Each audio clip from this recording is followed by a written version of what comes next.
আসসালামু আলাইকুম। আমি মুন্সিগঞ্জ থেকে বলছি। আপনাদের সবাইকে রুজবা আয়া চ্যানেলে স্বাগতম জানাচ্ছি। আমাদের দক্ষিণ ধারে একটা গাছ ছিল। ওই গাছের মধ্যে আতা ফল হয়েছে এবং ওই আতা ফলটা আমি এখন খাবো। আর আসলে আপনারা বুঝতে পারবেন না, আতা ফলটার থেকে অনেক সুগন্ধ বের হচ্ছে। তো খেতে মজা হবে কিনা বলতে পারি না, তো খাওয়ার চেষ্টা করি। আলহামদুলিল্লাহ, ফলটা খেতে এত মজা, এত সুস্বাদু হয়েছে আর কি।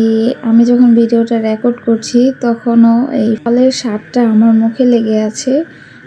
ঠিক যখন খেয়েছিলাম তখনকার মতোই মনে হচ্ছে। কতটুকু বিশ্বাস করবেন জানি না, ফলের মধ্যে আম আর যখন আতা ফল খাই তখন আসলে মহান আল্লাহর নিখুঁত সৃষ্টির কথা মনে পড়ে যায়। তখন ভাবনা চিন্তার পরে বুঝতে পারি যে এটা আল্লাহর একটা নিদর্শন স্বরূপ আমাদের মধ্যে।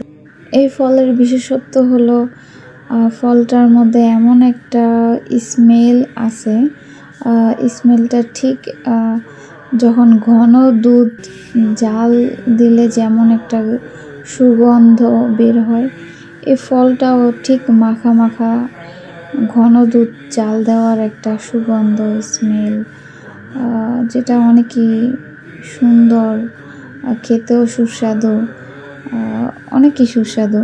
তো আলহামদুলিল্লাহ, খেয়ে তৃপ্তি পেলাম। ফলটা অনেক মজা।